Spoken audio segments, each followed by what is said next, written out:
welcome to Royally Unfiltered, the show that takes you behind the palace gates like never before. This is where tradition meets truth and nothing is off limits. This week, helping me tackle all the biggest headlines are royal commentators Rupert Bell and Charles Ray. Charles, I've missed you. Both of you have spent so much time traveling the world, just leaving me here in sunny Los Angeles, California to miss you. Charles, were you on a cruise? Is that where you went? No, I went down to Wales. Oh, how was it?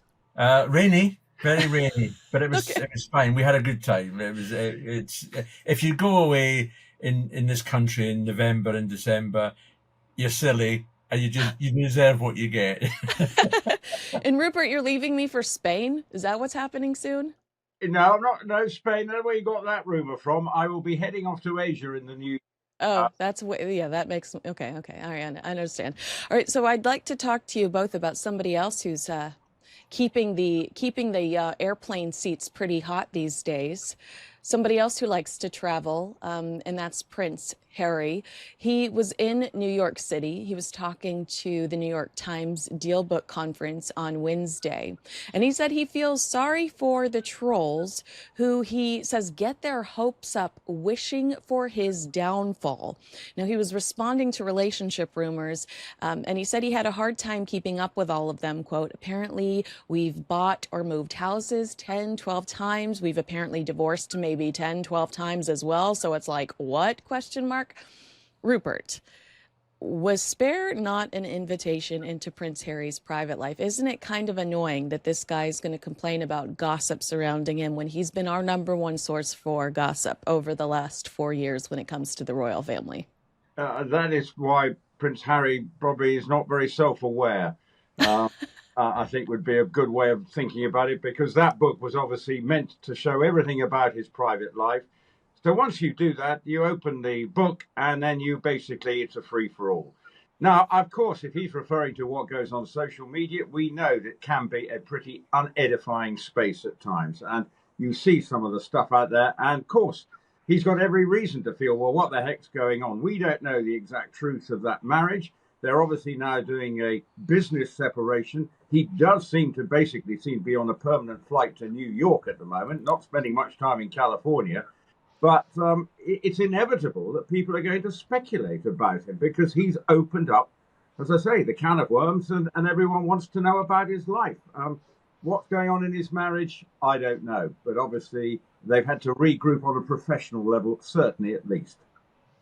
And Charles, does it surprise you that Harry is acknowledging that he is aware of the rumors, yet the Sussexes have done very little to stop them over the last 2 months? So he's saying, yeah, I've heard them.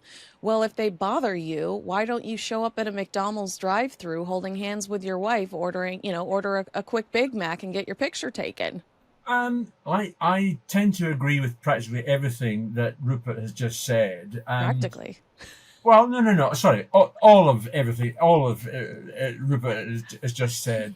I have to say, I do agree with Prince Harry. I think it is really, really a nasty, vicious circle that goes round about this marriage. Let's not forget that people were speculating that this marriage wouldn't last while she was walking down the aisle at St. George's Chapel.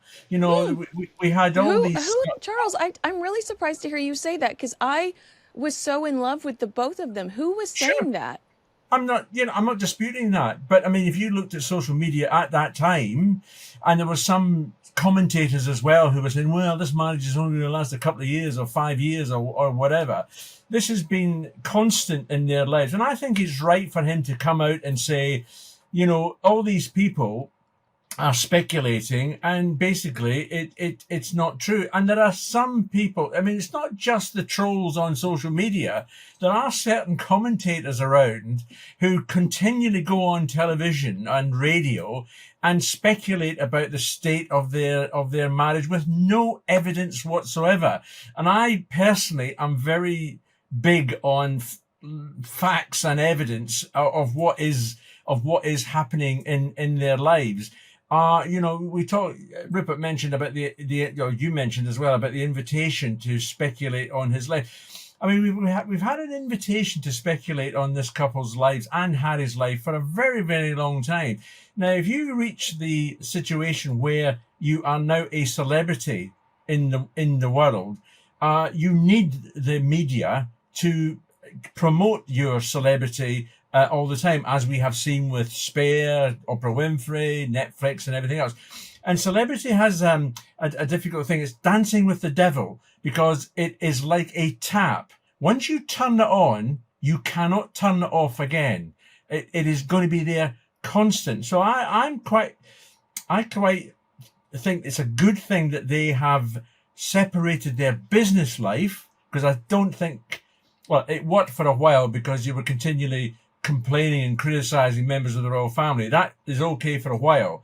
But after a while, it really gets boring, and it really gets, up people's noses. So, yeah, he's fine in mentioning this. I think he's done the right thing, and I don't think he should have gone any further, to be perfectly honest. I think that's fine. He's mentioned it, and he should leave it at that now. Rupert, jumping off of what Charles said, I'd like to ask you,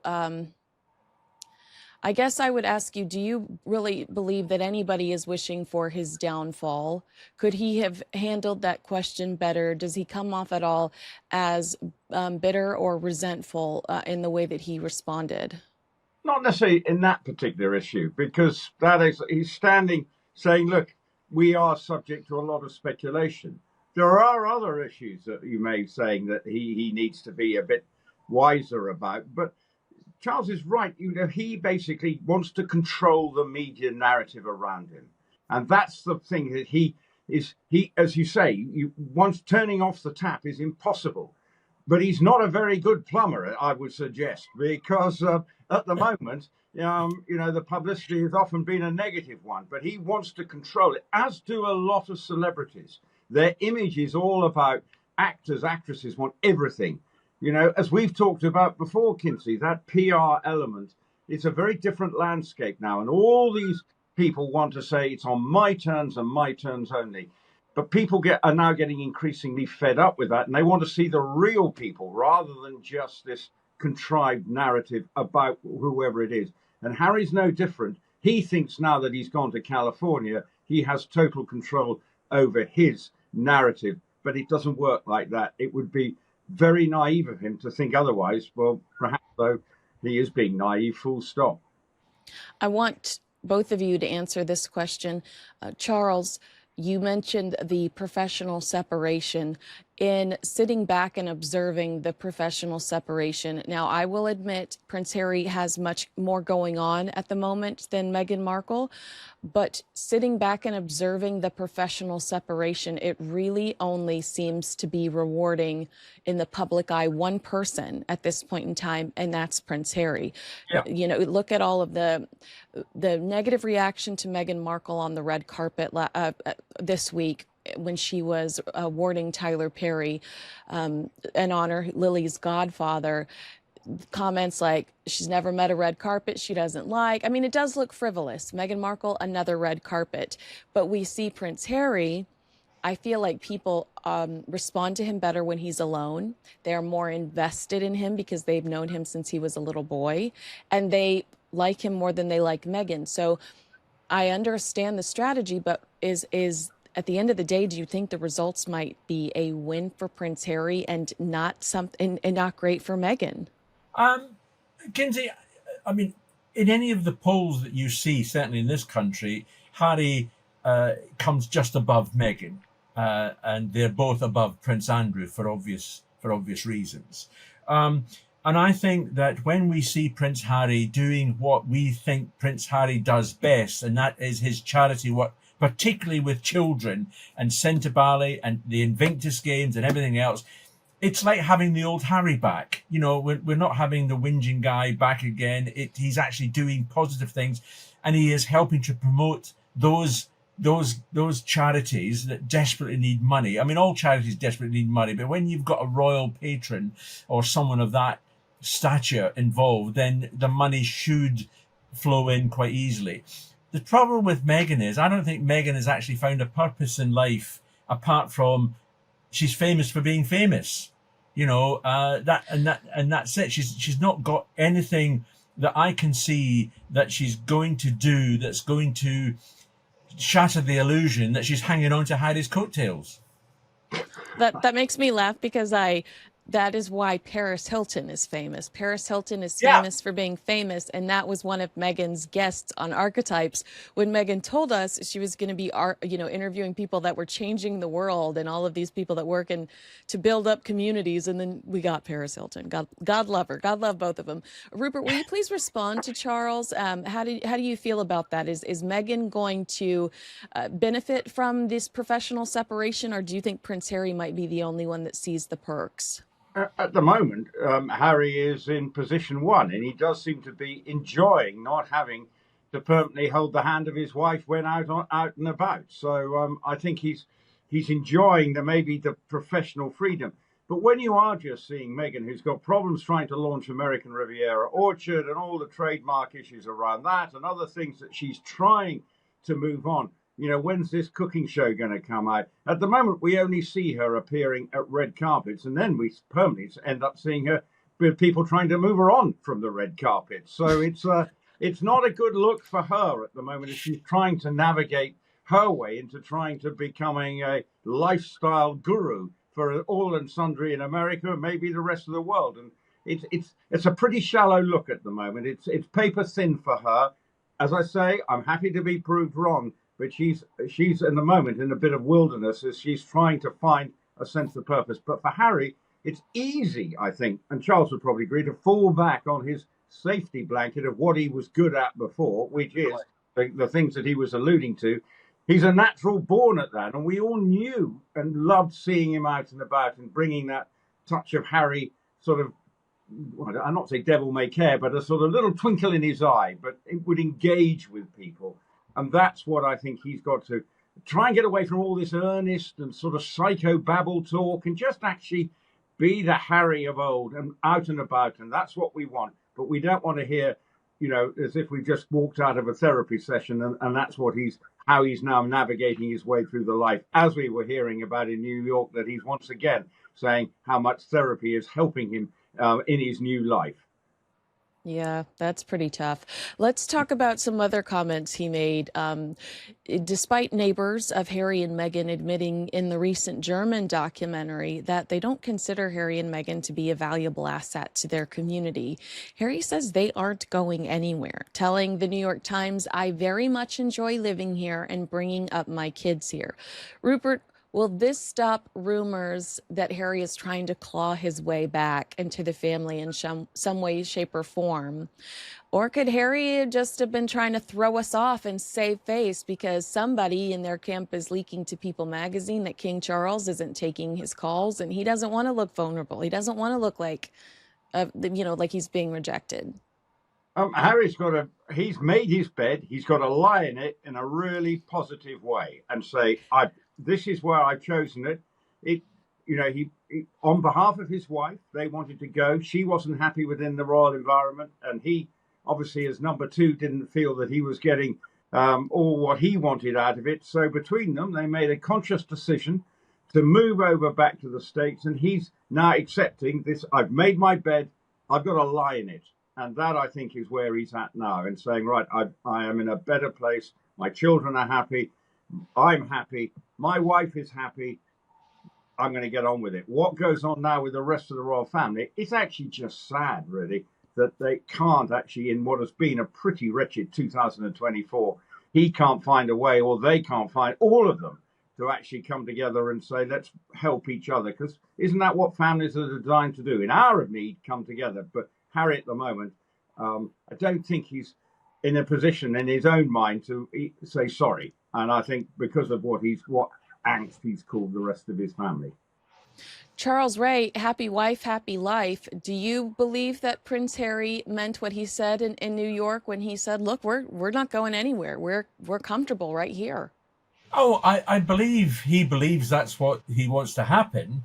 I mean, we'll have to wait and see, because in January you're going to have a new president sworn in, and he, according to rumors and everything else, wants Prince Harry out of the country. Now, I think Donald Trump's going to have a lot more serious problems to deal with than, you know, kicking Prince Harry out, because you can't kick Meghan out. She's a native American citizen. So, I mean, I think all that it has been, you know, an awful lot of speculation.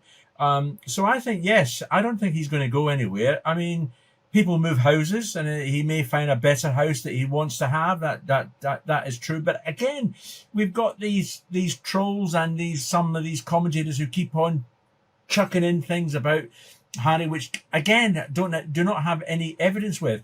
And I do think as well, Kinsey and Rupert, that it's a great pity that we are now in the season of goodwill and happy families and everything else, and there's no room at the inn for Harry again and Meghan, you know, at Sandringham.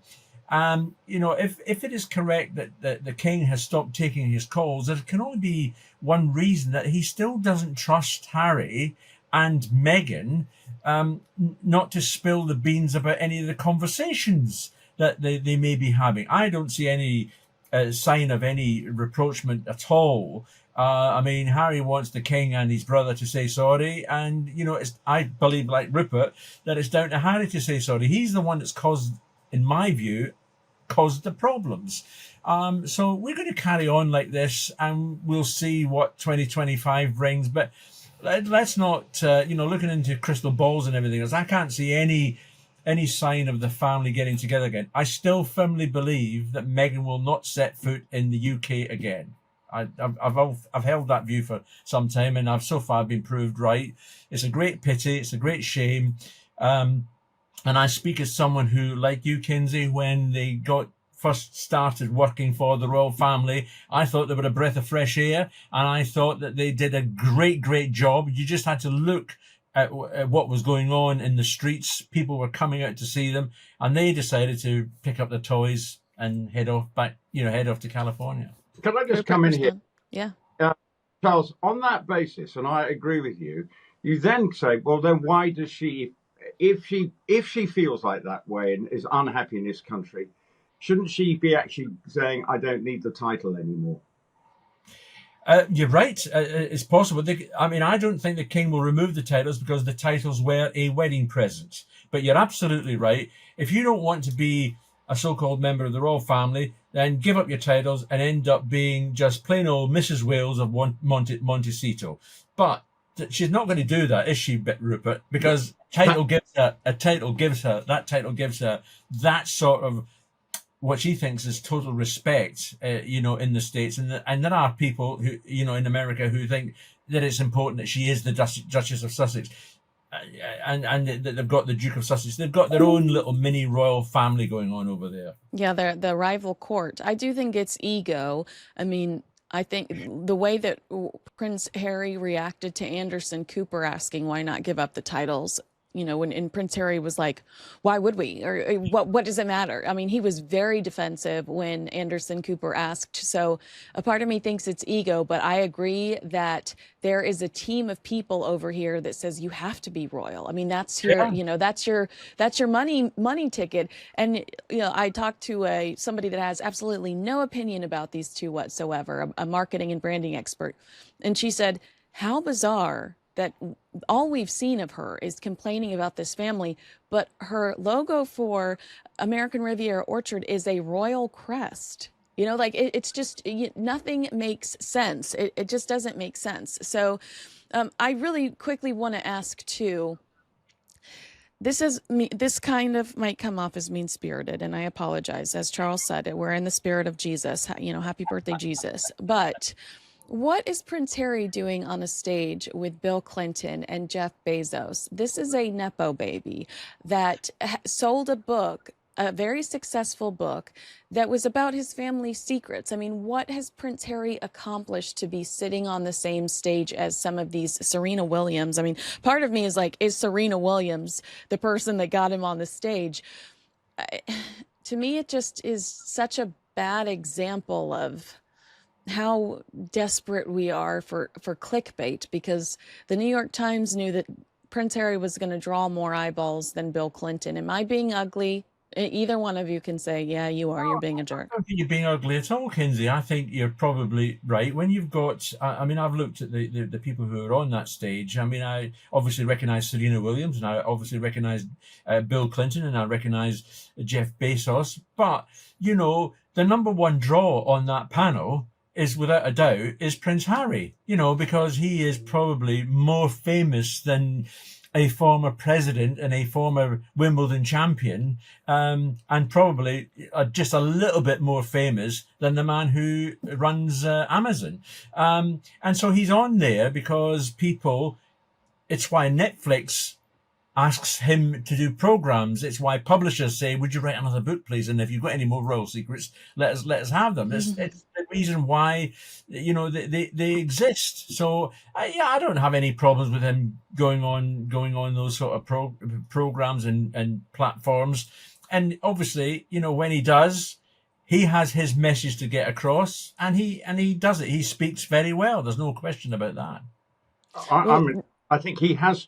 You know that and when they're planning their round table and their speakers, who's going to be the most interested? It's going to give us a global platform, because otherwise it just looks like it's Americans, talking heads in America. If you look at that, although Serena Williams is a fascinating character of what she's achieved, and she's a global superstar. But Jeff Bezos and Bill Clinton live in a rarefied world that probably doesn't mean a lot to many. But Prince Harry is a global figure. He's traveled the world. So we are hanging on his words. And if he's reflecting on his time, his marriage, and what the pressures that he's under, whether it be trying to resolve his, the phone tapping and all the stuff that's been going around him, he does create a news story. And you can't take that away from him.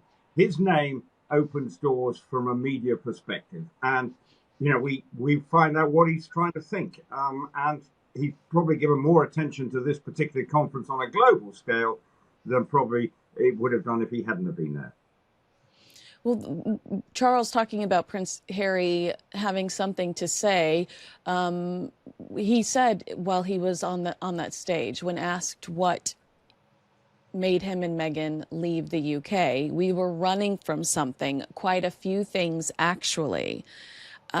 Charles, that type of comment isn't going to impress Prince William, will it? I mean, Harry and Meghan are notorious for leaving things open to where it creates that additional chatter. Well, there's a royal racist. Who is it? You know, like, we're running from something. I mean, it's almost like he creates more problems by not giving enough away. I don't think Prince William will take much care about what his brother is now saying, to be perfectly honest. I think that ship has sailed. Yeah. It really has. But more importantly, I think he has, I think that the vast majority of people in this country, you know, feel the same way as the majority, which is, you know, you live in America now, fine. We're not interested in you coming back. You don't like the country, or certainly your wife doesn't appear to like the country. You've written things about our treasured royal family, which we don't agree with. So, you know, stick yourselves up in Montecito and stay there, and you carry on with your little lives. It's you know, it's not a problem. It just once again reflects on his sort of need to just probably throw a little bit of a not a little bit of a storm, and to create a little bit of drama. Yes, they ran away. Let's be quite clear. Meghan didn't like it. Harry then wanted to look after his wife, and they up sticks and they go. And that really is what it came to. Meghan didn't feel comfortable within that environment. Well, because she was never going to be the star of the show, that wasn't what she was here for. Over they go, and they were running away from that. And they could have been the big superstars, particularly in this year of all years. Yeah. And they would have been out there out on the front line on behalf of all the members of the royal family and looking engaged and helping. But they've missed that. That ship has sailed in 2020, and now they've got to get on with it and build their lives, which is proving, and I'm sure for both of them, far harder than they imagined, because it's a cold world out there, and the commercial realities, once he's done the book and he's done the video, it unfortunately now they've got to come up with something to move their act on, and at the moment that act is proving a very difficult one to move on. And let's not forget as well, Kinsey and Rupert, that this couple, well, Meghan particularly, had an easier passage into the royal family, as did Catherine. When you compare the passage that Princess Diana and the Duchess of York, Fergie, had into the royal family, when they were talking about the grey men in grey suits who were out to get them, they were left largely alone. And to be fair to both William and Harry, they made it quite clear right at the start, don't mess around with our prospective wives. You know, they are our wives and we will stand by them. And they have done that. Whether you agree with Harry, it doesn't matter. But that's certainly what William has done as well. And Harry has as well. And they should be, you know, complimented on that you stick up for your wives. You might be wrong, but you still stick up for your wife. Yeah. All right. Let's talk about kind of jumping off of what Rupert said. Today, had Harry and Meghan been patient, they could have been the heroes of 2024. Sure. And instead, we are promoting the polo show. Let's do some reflecting on 2024. And I know I only have a few more minutes with you, so I'll try to keep my questions brief. Let's throw it back to January. We are hearing from the palace that the king is going in for a treatment for an enlarged prostate. We don't know it's cancerous at the time. Charles, this is a new direction when it comes to palace communication. Did you appreciate it? Yes, I did. I thought it was right for him to go as far as he did. I didn't think he should have gone any further, which he didn't, which he's entitled to do.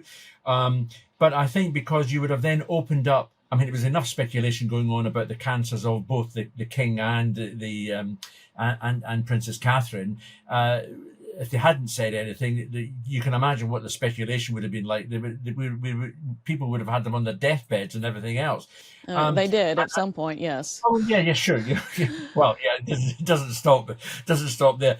But I think they played it right. I think they did the right thing. And you have to remember that in this country, it is illegal to reveal people's medical records and medical history unless you yourself say, I'm ill, I've got terminal cancer. I'm not suggesting that they have got terminal cancer, but you know, we've had some celebrities in this country who have just announced that they've got terminal issues. Oh, are we talking about the Spencer drama? Is that what we're talking about? No, we're not. I'm talking about a famous Olympian called Sir Chris Hoy, who has been invited to Catherine's Christmas Carol service, along with the actress Michelle Dockery, who you'll know from Downton Abbey. Who lost her fiance because of cancer, and also a lady called Lindsay Burrow, whose husband Rob Burrow was a very, very famous rugby player. I mean, he was top notch, and he died in July this year. So they've all been invited to the carol service, which just goes to show, you know, how much concern and care that Catherine and the King is taking over this issue. This has become one of their raison d'etres, really, you know, for continuing in the future. Now, Rupert, around the same time, Catherine was having abdominal surgery, and there were debates around whether the king released that information. How he did it, was he doing it to shield Catherine? Was he trying to protect her from media intrusion? Did you have an opinion on that? Did you lean in the direction of perhaps he was announcing it at the same time to protect her? I think the two conditions were very different. I think in terms of the King's one, I think it was a more manageable one. Their sort of facts were clearer. And as far as we do not know the full details of the Princess of Wales's illness, and we should never know unless she's happy, as Charles said, to reveal all maybe once she's over and fully recovered, which is continuing, obviously, to struggle at times, but we've at least seen her this week a couple of times. We will, and with that carol service as well. I just think the king played a pretty good hand because he always wanted to be out and about. Once he became king, he wanted to be out meeting the people. And as is the case at the point, he's been filmed walking down the street this week, walking up to some tourists and leaving them slightly confused and bewildered. Suddenly, the king's talking to them.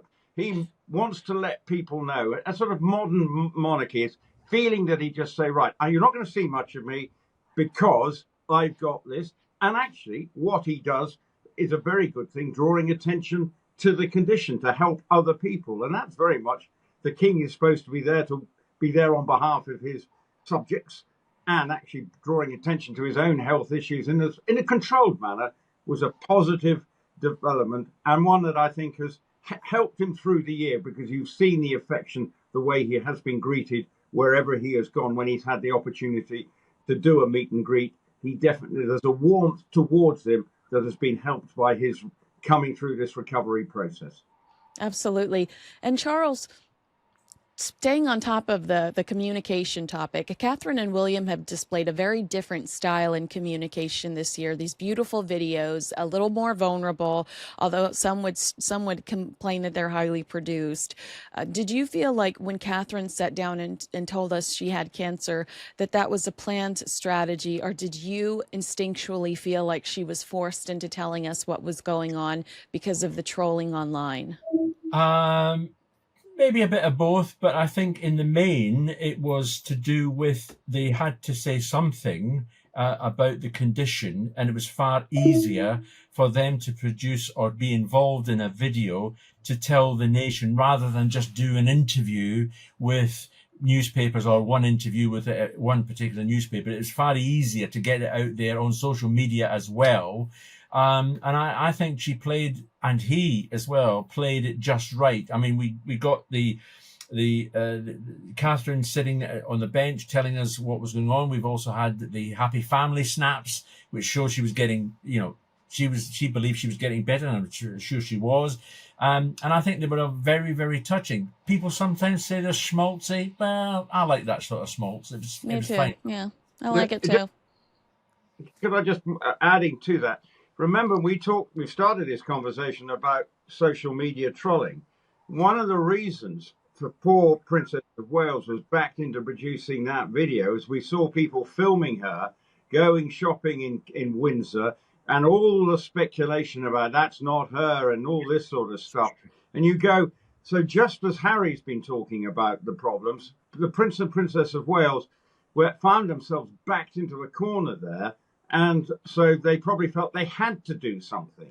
And that is a further reflection on the sort of the modern pressures that the royal family are under, or not just as Harry and Meghan. I'm not separating the two in a way, because both couples are under the spotlight in different circumstances. And I remember at the time feeling it's frustrating that people got that film of her coming out of the shop, walking back to Adelaide Cottage, because I don't think that from the Windsor Farm shop to Adelaide Cottage is very far. Yet we spend for a week speculating this is not her.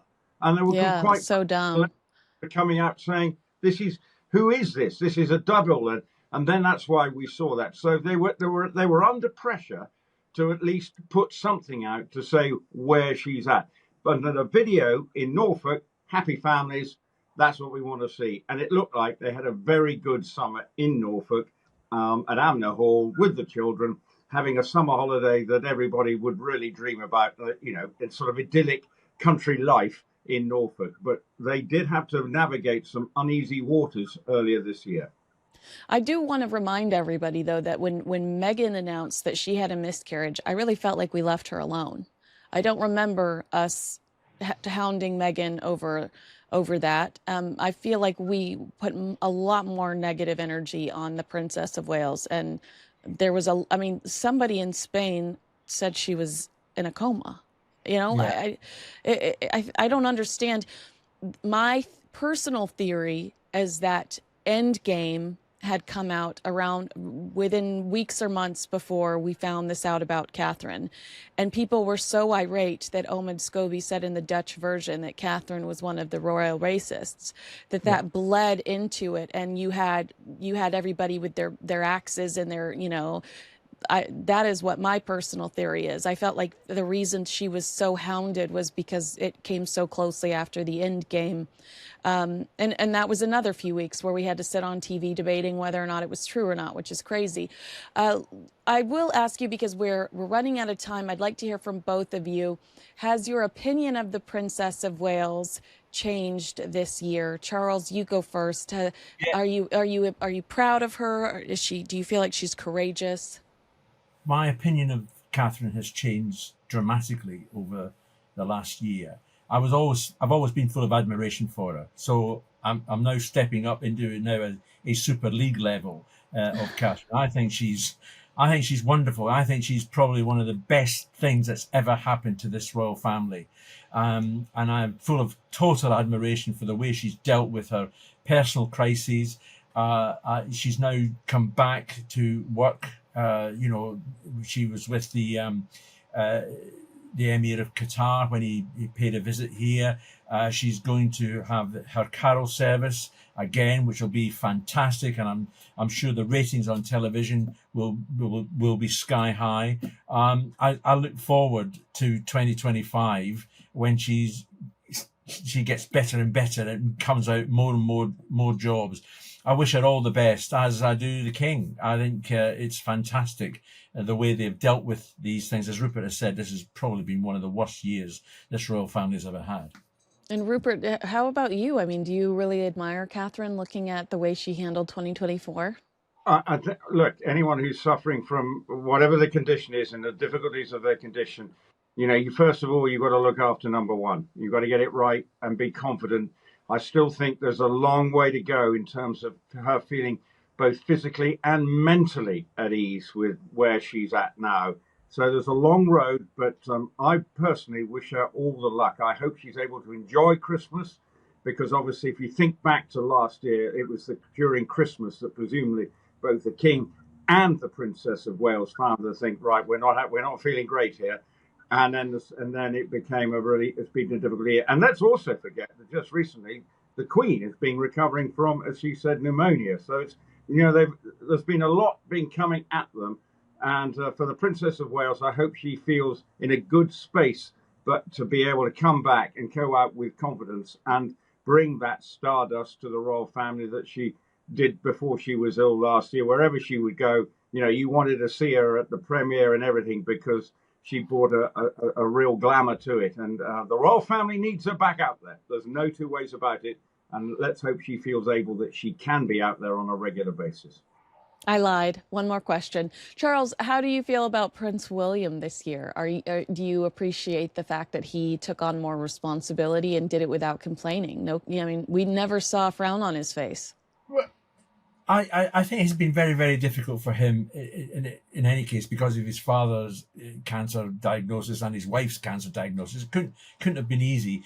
But this is what William has been born for. He is the Prince of Wales, and he knows he had to step up more so this year than he would have done. He's done as best as he can, and he's also, let's not forget that he manages the the Duchy of Cornwall, which is what pays him his wages, if you like. So he's had all this on his plate, plus the added distractions of the cancer issue. So I think he's been brilliant. I think he's done very, very well, and it's nice to see him. As I praised Harry earlier on for his charity work and everything else, William still continue with that charity work as well. He's still hugging people, as is the King. I mean, it's just great to see those situations where they are meeting just normal people. And Rupert talked about the tourists that the King met in the street. Well, they were American tourists. They've come over here just for a holiday. They didn't expect to see the King walking down the street, with his body. And he went straight up to them and said, hi, how are you? Where are you from? And everything else. So these things, and I think Williams is just performed brilliantly well. I mean, I know I'm sounding like a super fan or stalker, but no, I hold that title. Just like Sir David Beckham, you may be thinking you're getting a knighthood at this rate. But anyway, well, I think he might get that knighthood this year, Rupert. I think he just might get that knighthood. He just might. But what I would say, William, like me, would have had a smile on his face last week because he's had to endure a winless run from his beloved Aston Villa. But earlier this week, they managed to win 3-1. So, like me, I'm happy. But I can assure you, and I know, Aston Villa is very dear to William's heart. He was You're right. watching the victory against Brentford, and I'm sure there was a big cheer in Adelaide Cottage last night or whenever it was for his beloved Aston Villa. I was happy. Prince William definitely would have been happy. Well, I love imagining the beard with the pearly whites shining through. All right, royal commentators Rupert Bell and Charles Ray, what a joy to be amongst the boys today. I really enjoyed it. Thank you so much for your time and excellent insight. I adore you both. And Charles, I will think about you every time somebody asks me about the status of their relationship. I have been guilted into all hell today over engaging in that conversation. So going forward, I'll have the little devil on my shoulder that is shaped like a certain red-headed commentator, and I'll have Charles Ray over on my shoulder that's telling me to be quiet, and so I'll lean towards Charles Ray going forward. So thanks to both of you. I appreciate it, and I will see you both again very soon. Merry Christmas to you both. Merry Merry Christmas. Christmas.